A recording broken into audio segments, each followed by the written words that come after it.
Madam, कल्पना madam, कल्पना madam, रुक जाइए, रुक जाइए। हमारे माननीय नरेंद्र मोदी जी ही हैं, लेकिन सरकार जनता से है, जनता सरकार से नहीं है। जनता तुम्हें 2024 में उखाड़ फेंकने का अक्टूबर को घिराव करेंगे नई पार्लियामेंट का, जहां पर स्वतंत्र है। आज भी हम उस भारत देश में हम स्वतंत्र नहीं है, आज भी हम इस भारत देश में दोष जो है वो सरकार का है, क्योंकि सरकार के आधार पर हमारे लोगों का शोषण कर। मैं सुभाष मिश्रा और आप देख रहे हैं खबर हाउस। आज हमारे साथ है भारत की एक ऐसी बेटी जो संविधान बचाओ का नारा देते हुए निकल चुकी है लखनऊ की गलियों में। आज ये आई हुई है, आप पीछे हमारे देख सकते हैं यूपी प्रेस क्लब। मैं अपने कैमरा मैन से कहूंगा इसको जरूर दिखाएं, क्योंकि यहाँ पर पहुंचकर इन्होंने ये कोशिश की है कि लोगों को अपनी बात बताई जाए। आइए 2 मिनट चर्चा करेंगे कल्पना बोस जी से। महिलाओं ने इस देश का बहुत बार उद्धार किया है, बहुत बार इस देश को बचाया है। इसके पहले भी महिलाओं ने जब मोर्चा संभाला तो देश की दशा और दिशा बदल गई। क्या कुछ करने निकल पड़ी है आज कल्पना जी? यही है हमारा पहला हम नारा देते, मेरा नाम कल्पना बौद्ध है। और जैसे आपने कहा कि महिलाओं ने दिशा को दशा में बदला है, इसी तरीके से जब जब देश में संकट आया है, जब जब देश पे संकट आया है, ये इतिहास गवाह है, महिलाओं ने पुरुषों के साथ कंधा से कंधा मिलाकर देश की दशा को दिशा में बदलने का काम किया है। आज वही समय हमारा है कि हमारे भारत देश पे संकट आया हुआ है, और संकट को लाने वाले भी हमारे माननीय नरेंद्र मोदी जी ही हैं, जिसको लेकर के मैं मेरे जो भारतीय संविधान है, जिसमें देश के हजारों लाखों करोड़ों नागरिकों के उनके अधिकारों का जो संविधान है उनको खत्म करने का माननीय नरेंद्र मोदी जी काम कर रहे हैं, उसको बचाने के लिए मैं इस यात्रा को लेकर के मैदान में उतर चुकी हूँ। और इस यात्रा को लेकर के हम निकल भी पड़े हैं कि ये यात्रा हमारी 2 सितंबर से सामाजिक परिवर्तन चौक लखनऊ से निकलेगी, और बाराबंकी होते हुए 60 जिले हमने जो लिए हैं यूपी के वो, और दिल्ली जंतर मंतर पे पहुंचेगी 29 अक्टूबर को हमारी ये यात्रा।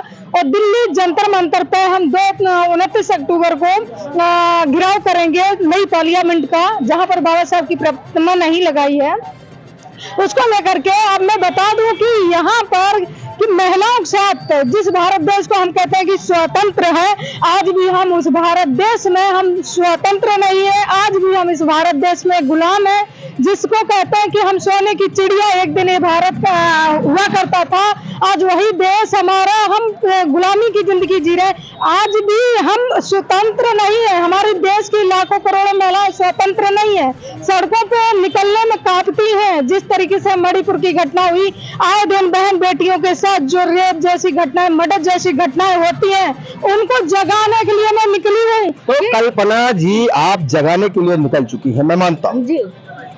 आपने कितने दिनों से यह प्रयास जारी किया, जबकि देखा जाता है कि महिलाओं के साथ लगातार अत्याचार बढ़ रहा है, और इसमें दोष किसका है? थोड़ा इस पे प्रकाश डालिए आप। इसमें दोष जो है वो सरकार का है, क्योंकि सरकार जाति हिंसक इस तरीके से शोषण करवाती है, वो जाति और धर्म के आधार पर हमारे लोगों का शोषण कराती है, उसी के आधार पर बहन बेटियों का शोषण होता है। और आपने कहा कि आप कब से चला रही है, जब 2012 में निर्भया कांड हुआ था, एक बेटी के प्राइवेट पार्ट में रोड डाल के उसकी हत्या कर दी थी निर्मम तरीके से। उस दिन से आज का दिन है कि मैं वहां से दिल्ली से लेकर आज मैं लखनऊ की धरती पर आ गई हूँ, और यहाँ से मैंने फिर से 28 अगस्त को मई में जब सिंगल की स्थापना माननीय संसद भवन में माननीय नरेंद्र मोदी जी ने कर दी, जो कि वो राजतंत्र का प्रतीक है सिंगल, उस दिन से लेकर आज तक फिर मैं मैदान में उतरी हूँ कि देश भारत संविधान से चलता है, और ये देश भारत धर्मनिरपेक्ष है। आप हमारे देश को तोड़ने का काम नहीं कर सकते हो। आप बेशक सत्ता में, बेशक आपके पास पावर है, लेकिन सरकार जनता से है, जनता सरकार से नहीं है। जनता तुम्हें 2024 में उखाड़ फेंकने का काम करेगी। अगर इसी आप जिस तरीके से मुखर विरोध कर रही है कल्पना जी, क्या आपको डर नहीं लगता? देखिए मौत एक ना एक दिन आनी होती है। अगर जन्म हुआ है, तथागत बुद्ध यहाँ कहते हैं कि अगर जिसने जन्म लिया है पृथ्वी पे उसका मरण भी निश्चित है। तो हमें ना तो जीने का शौक है और ना मरने का डर है। और हमारे हक अधिकारों के साथ जब जब हनन होगा हमें इसी तरीके से मुकर होकर और अन्याय के खिलाफ। अरे मैडम ईडी पहुंच जाएगी किसी दिन, जांच करेगी। हमारे क्या ना घर है ना द्वार है, हम तो सड़कों पर रहने वाले, सड़कों पर सोने वाले हैं। तुम क्या करोगे? ईडी यार हो जाएगी मैडम, जैसा बोल रही है। हमने घर द्वार 2012 से छोड़ रखा है। और जब कल्पना मैडम, रुक जाइए। अरे मैडम रुक जाइए। हम कहते हैं FIR क्यों करवाना चाहती है? क्या दूसरी मायावती तो नहीं दिखाई पड़ रही आने वाले समय में?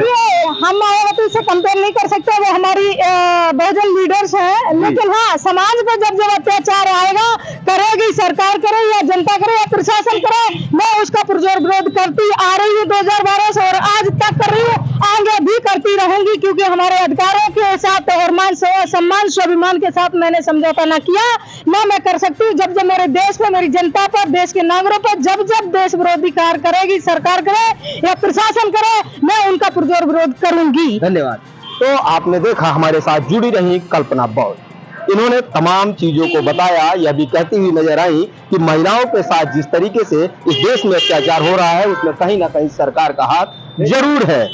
तो ऐसी तमाम खबरों को हम लखनऊ के नहीं पूरे देश के अलग अलग हिस्सों से लेकर आपके साथ जुड़ते रहते हैं। ऐसी तमाम खबरों को देखने के लिए हमारे चैनल को लाइक शेयर सब्सक्राइब करना न भूलें। आप देख रहे थे वीडियो जर्नलिस्ट संतोष कुमार के साथ मैं सुभाष मिश्रा, खबर हाउस के लिए लखनऊ से।